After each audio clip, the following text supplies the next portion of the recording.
So this session is going to be sharing with you how the QlikSense integration works, some tips and tricks about it, and hopefully helping you unwrap exactly what's going on so that you can understand how to best present this and show what's happening. As with all the others, these features are changing continuously and quite rapidly. So this is going to show you what I know as of the February 2020 release of Qlik Data Catalyst. And, you should always be looking at keeping up to date on what's going out there as this changes quickly over time.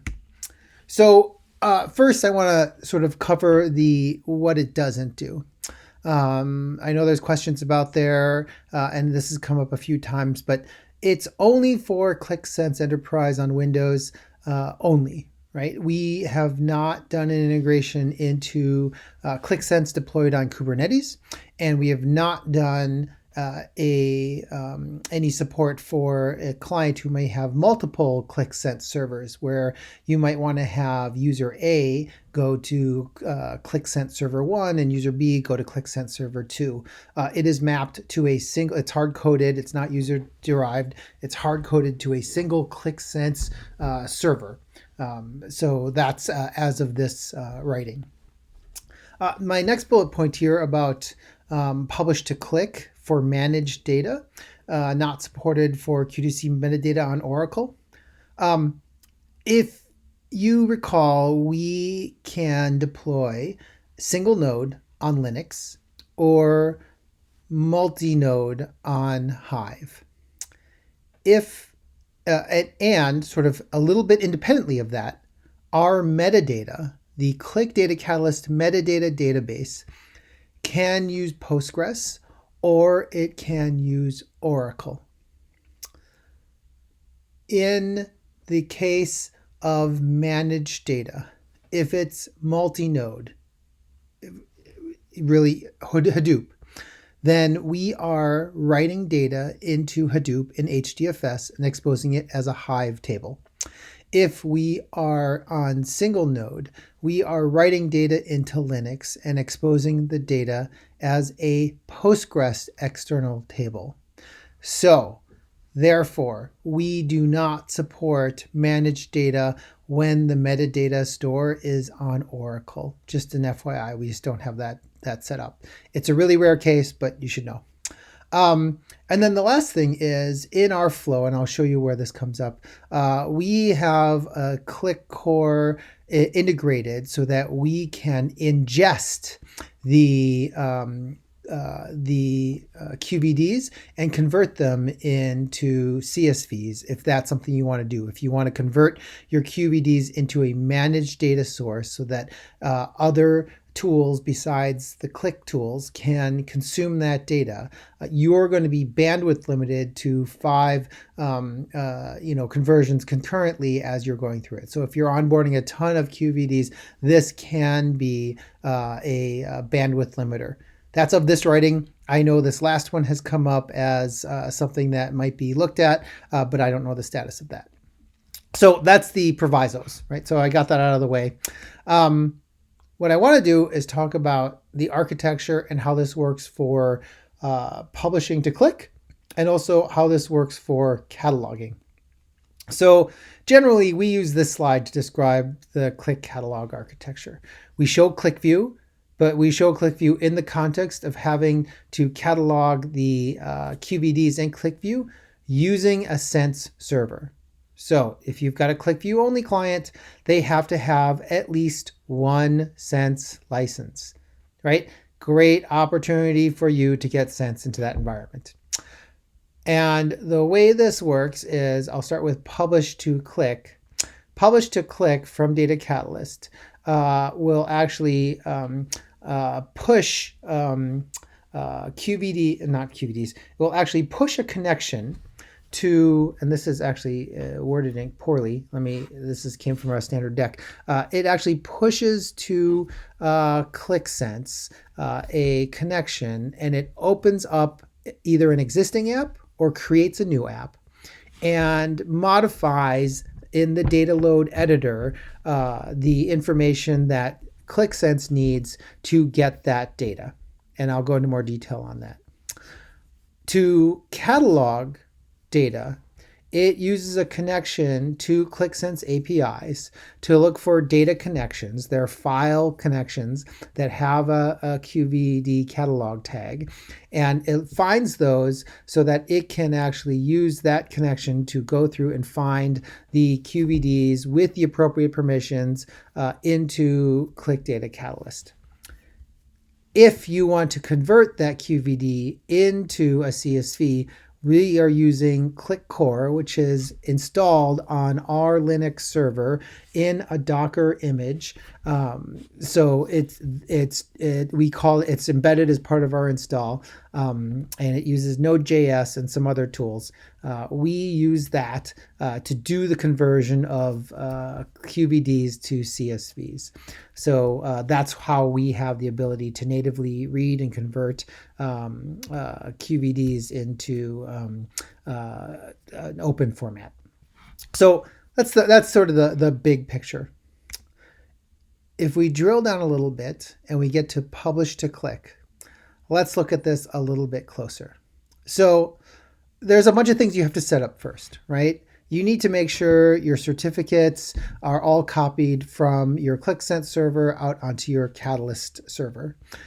You likewise need to set your core env properties where you've got is published to Qlik enabled set to true, that you've got your Active Directory name set correctly, that you've got your sense URL in there.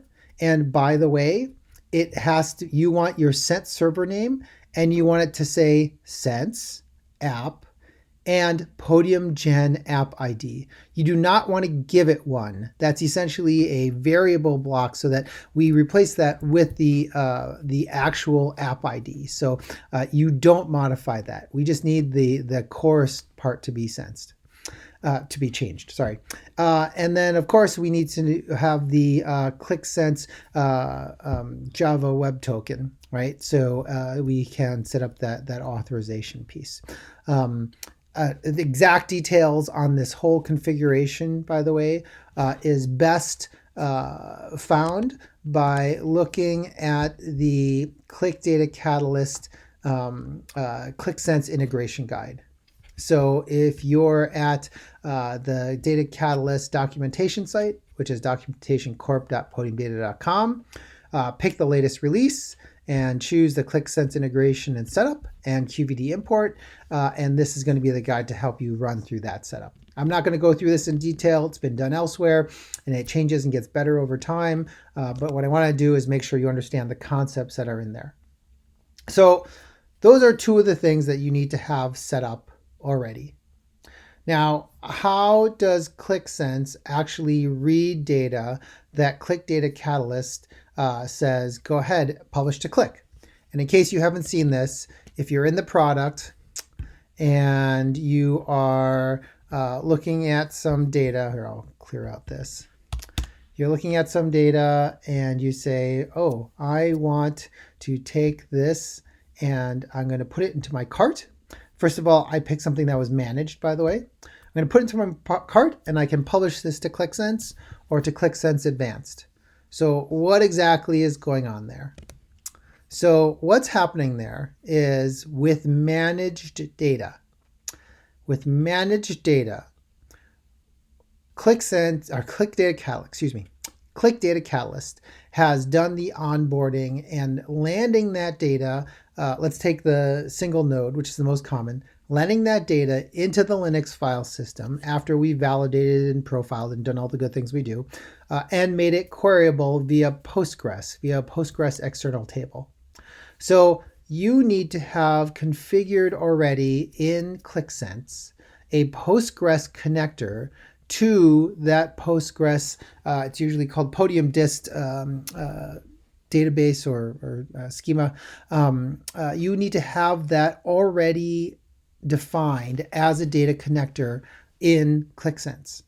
And that is what we will use to actually pass that information over. So you can see here what happens is we create these lines where we say connect to sorry, in this case, this was for an environment where I had Apache Hive connection. So we're sitting on Hadoop, connect to, and this is the connector name, right? That IPC pre-sales, that's the connector name. That is what we get inside QlikSense. And then we tell it, here, this is the select statement that you want to use. So that's how it works for managed data. Usually that connector, that definition, this is stored in the setup. That's all set up once and you're done. So managed data just works every time, right? So what that looks like is I've got that data here. I say publish to QlikSense. And what's going to happen is QlikSense is going to open and I'll show you the load log of what it did, right? So in the load log, in the load editor, we wrote this load script, and it says connect to the Postgres bobvdemo.com. Here's the Postgres one, and it says, to select all the fields from that table, right? So if I look here, this connector was already defined in here. So that connector is somewhere in here. I'm not going to spend too much time looking for it, but that connector is here, and so it's already using that connection, and it's just going to write that script, right? So that's what's happening with managed data.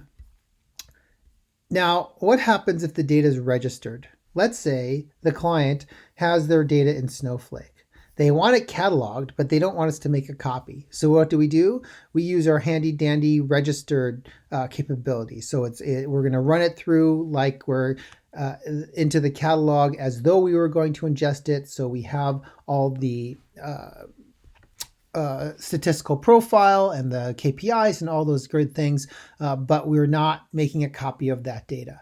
So if we don't have a copy of that data on our server or the environment that we're sitting on, how does QlikSense connect to it? Well, in that case, you want to have that connector set up, like let's say Snowflake in this example. You want to have that connector set up over here. And then what we're going to do is at the entity level, we are going to set a few different properties. The Podium Qlik data connection name, which is the name of this connector out on QlikSense. So we can pass that so that load script can represent that. The Qlik select statement. So it knows just having that connection name obviously isn't enough. If I've got an orders table up here and I say publish to QlikSense, well, if I only set the connection name, I'm just telling them, here's the database. We need to tell it what information in that database. Well, it's usually, that select, basically that select star or whatever from that table. You also have the option of, instead of using those two, and you need both of those, instead of both of those, you just give it the entire Podium Qlik script. So you could just take all of this and copy this and put this, whatever you want to do, right? You can drop that into the Podium Qlik script. So the way that works and looks like within Qlik Data Catalyst is like this. So if you go into the source, and I'll look up something that's like Snowflake, you can set the connection, that first one, that Qlik data connection name, at the source level, which makes sense, right? Because everything in that source is probably going to use that same thing. So here you can see we set a property, Podium Qlik data connection name, to Qlik Snowflake, and it's using that connection. So that's what we're going to use. That's what QlikSense is going to use to get at this data. And then what you want to do is at a lower level, right? So let's say at the table nation, you want to set that other property, another property. You want to set that Podium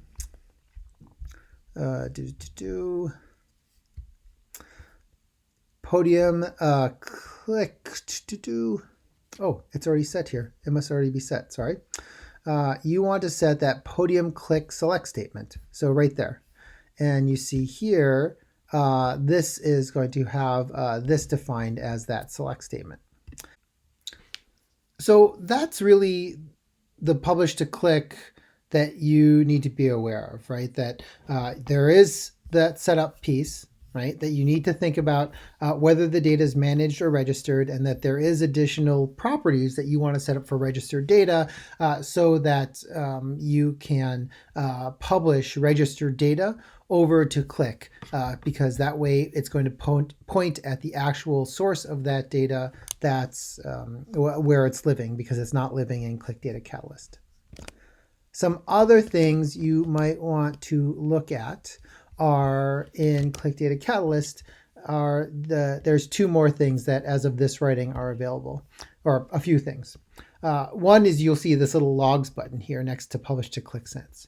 And what's nice here is we are actually keeping detailed logs about what's happening during that publish process. So you now have some traceability as to what's happening underneath the covers there and be able to do some troubleshooting. You also have Qlik Sense Advanced. And what this does is this looks and says, how do you want to publish this out there? Do you want to publish this into an existing application that's there? So you're not just duplicating data or duplicating and creating more and more apps out there. So you can actually pick, as the user that you're logged in as, you get to pick applications that you have access to, and you get to say, what view do you actually want this to open up into? So I can choose my app that's called Foo, and I'm going to say open it up in Data Manager. And now what it's going to do is it's not going to create a new app. It's going to open up into Data Manager like I asked, and have that table that I just had loaded there. So that's what you need to know about the Qlik Sense Advanced. And then the last one is going to be the publish to my QCS data files. So publish to my QCS data files, all it's doing here is you have to have configured your connection to AWS S3. And we are writing a QVD file out in that environment. So we now have the ability to really create QVDs, but right now, as of this release, it's only in the context of publishing it out to Qlik Cloud Services. We know now that we've clearly got the technical capability to do it, we are going to be incorporating that into the product. Again, I don't own the product timeline, so that's what's happening there. For all of these things, I always go to the release notes to find out exactly what's going on and what's happening there. The publish to Qlik Cloud Services was a new feature in the December 2019 release. And if you look, there's more detail here about that, about how we manage the publish to Qlik Cloud Services in ticket 11077, and what's supported, and more detail on setting this up, right, and setting these things. So I always look to the, tends to be the first place where we see real documentation on new services and what's supported. So let's go on to the other side, which is the QVD catalog. And, sort of using that same framework again, right? If you go back to, this is that architecture, this is what I think it looks like when you're thinking about cataloging that data. And there's a few setup things, of course, in here. And again, I go back to make sure that you look at the Qlik Sense integration. Go to the Qlik Sense integration guide, and it's going to show you all the details, first about how to set up publish to Qlik, and next how to set up a QVD import. Going back to the QVD import, what does that look like? And this is the QVD cataloging, really. So the QVD cataloging, the way that works is there's a few things you need to have set up here. So first, there's a whole setup process with the Java Web Token, setting up a virtual proxy, setting up the user Qlik Data Catalyst and the security rules around it. And there's more details. Again, go back to that setup document to find out the latest on how to do that. But what happens under the covers is we need to do, Qlik Data Catalyst is doing a few things. One is it's using an API call to QlikSense to find out what data connections have this QVD catalog tag. Those QVD catalog tags determines what we can catalog, not what we will, what we can, because you do have to do some setup in Qlik Data Catalyst too in order to make that happen. What we can catalog there. In addition, we need to make sure that there is a shared folder in this QlikSense environment that this is pointing to. So in this case, let's say it's QVD share. We set that up as a shared folder, and that the Linux box that we're on has that mounted as an addressable folder in the file system. Now, this can get tricky, right? You need Linux people and Windows people to talk to each other. You could set up this mount in Linux to a name that doesn't match anything like that, but it's pointing at the C/QVD share, so on and so forth. But that part has to be done because we do need to get access to what's out there, right? And so we will go through and catalog these things, grabbing the metadata, and then we will actually run it through an actual catalog process by using the QVD, Qlik core to convert it into a CSV file, so our cataloging capability can actually go through the data. So that means, in case you didn't quite get the nuance there, Qlik Data Catalyst isn't actually reading a QVD file. Qlik Data Catalyst is calling on Qlik core to provide a CSV file to Qlik Data Catalyst, so Qlik Data Catalyst can read it and catalog it and run it through our process. That's what the role of Qlik core is here. If you said managed, we'd also save that CSV file. So that's how that flow goes.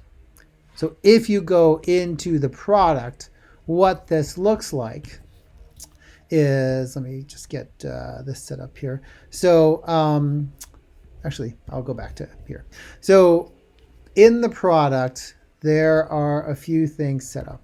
I go into admin and I click QVD import. And that document set me up to say, here's what I want all set up. The sense one, that's the actual QlikSense. Here's that Java web token. And some of these things are just inherited once you set this up. And if you test the connection, this should work fine. So that went okay.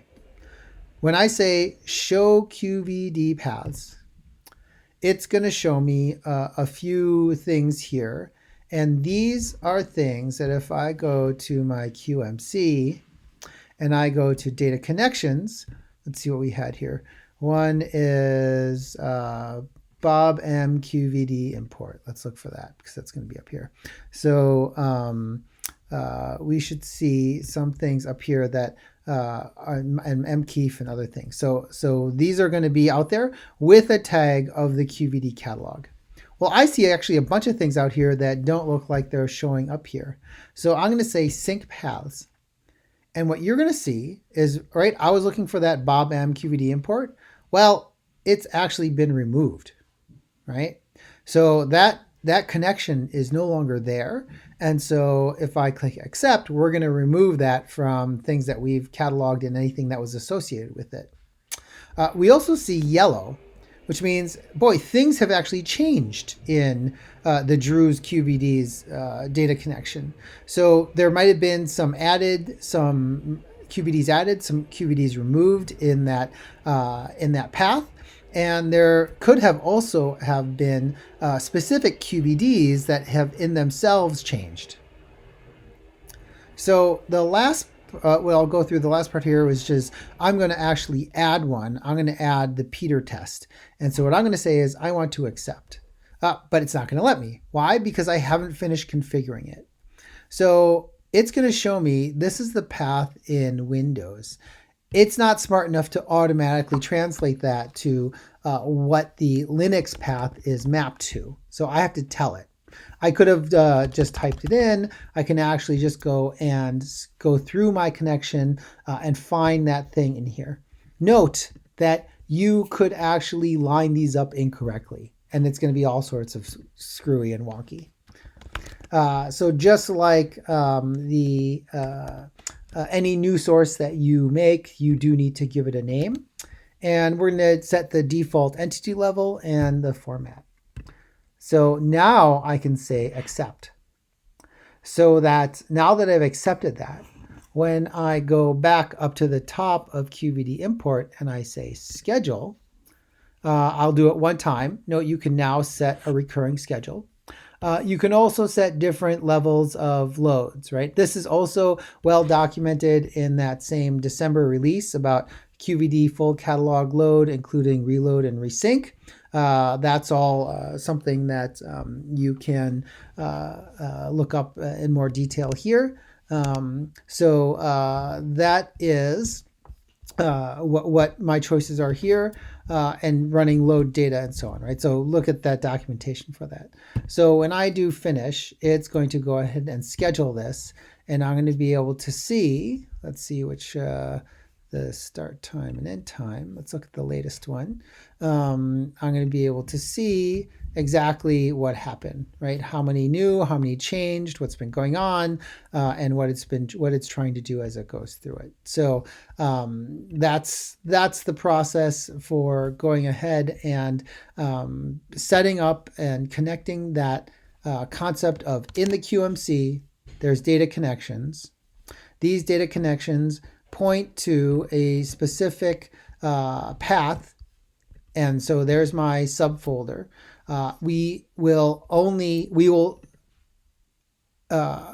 catalog every QVD in this folder and all its subfolders, mind you.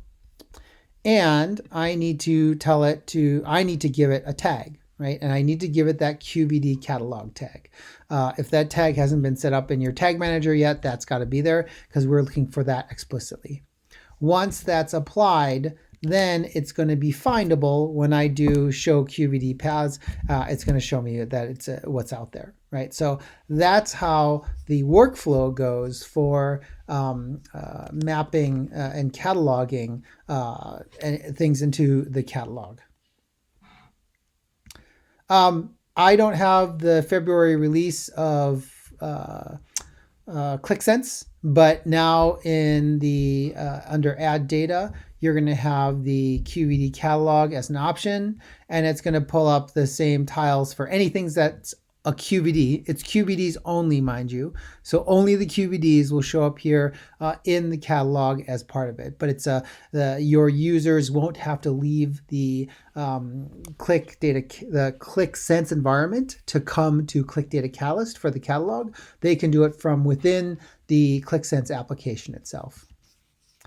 So that is it, really. That is all there is to know about Qlik Data Catalyst integration with Qlik Sense, how that works, how that flows. Yes, there's more detail in the installation guide and the integration guide, but I hope conceptually you have a sense of how that flows and how that all fits together. Thank you.